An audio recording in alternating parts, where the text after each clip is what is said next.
ওই দেখো গাইস, ওরা আব্বাকে একটা কাচের বক্সের ভেতরে আটকে রেখেছে। এখন যেমনেই হোক আব্বাকে বাঁচাতে হবে।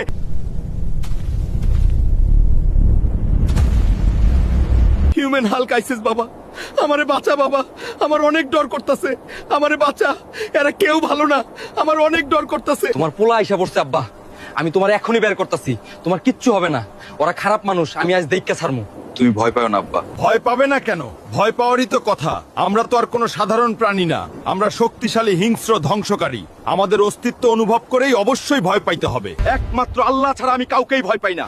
আর তোর মতো শক্তিশালী হিংস্র ধ্বংসকারীকে আশ্রয়ে আশ্রয়ে শেষ করতে আমার 2 সেকেন্ড সময়ও লাগবে না। এই জন্যই তো তোর বাপেরে তুইলা নিয়ে আসছি, যেন তোরে এই রাজ্যে আনাইতে পারি।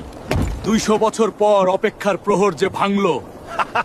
আমারে আনার জন্য আমার বাপের আয়না বন্দি করে রাখছস, কিন্তু কেন? আমারে দিয়া তোর কি কাজ? কিসের অপেক্ষার প্রহর? ইতিহাস বিশাল বড়। তোর বাপের পূর্বপুরুষদেরও জন্মের আগের কথা। তখনকার সময় আমার আব্বা ছিল এই পাথরের দেশের একমাত্র রাজা। আব্বা খুবই শিকার প্রেমী ছিলেন। আব্বা সকাল সকাল ভোরে চলে যেত শিকার করতে গভীর জঙ্গলে। কিন্তু হঠাৎ ঘটে গেল এক বিশাল ভয়ঙ্কর ঘটনা। আব্বা হঠাৎ ঘন জঙ্গলের ভেতরে বহু পুরনো মন্দির দেখতে পেল। মন্দিরের বাহিরে একটা স্টোনে লেখা ছিল, নীল পাথরের মায়া, আমি সব কিছুর এক ছায়া, আমি আকাশ, আমি ধরণী, আমি বায়ুমণ্ডল, আমি তারা, আমি নীল পাথর এক মায়া। আব্বা ধীরে ধীরে ভেতরে ঢুকলো। পাথরটি দেখে যেই না পাথরটি ধরল, সাথে সাথেই আব্বা লুটিয়ে পড়ল মাটিতে। সাথে সাথেই আব্বার সুস্থ সবল দেহ রোগা পাতলা জীর্ণ শীর্ণ হয়ে গেল। নীল পাথরটিও গায়েব হয়ে গেল।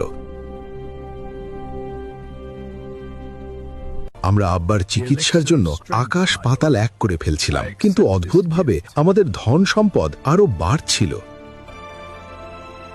আর এর বিপরীতে আব্বার শরীরের অবস্থা আরো খারাপ হচ্ছিল। আমরা যুদ্ধ করলাম, দেশের পর দেশ দখল করলাম, কিন্তু আব্বার চিকিৎসার কোনো ব্যবস্থা হইল না। কিন্তু হঠাৎ একদিন রাজপ্রাসাদে জীর্ণ শীর্ণ দেহের এক বৃদ্ধ আসলো। এসে বলতে লাগলো, আমি সেই নীল পাথরের দাস, নৌসেমি মানব, আমি পশু, আমি সব তুমি যা দেখো, আমি সব তুমি যা দেখো না। আমি আজ, আমি কাল। আমি বললাম, কি চাও তুমি? সে বলল, আমি কি চাই?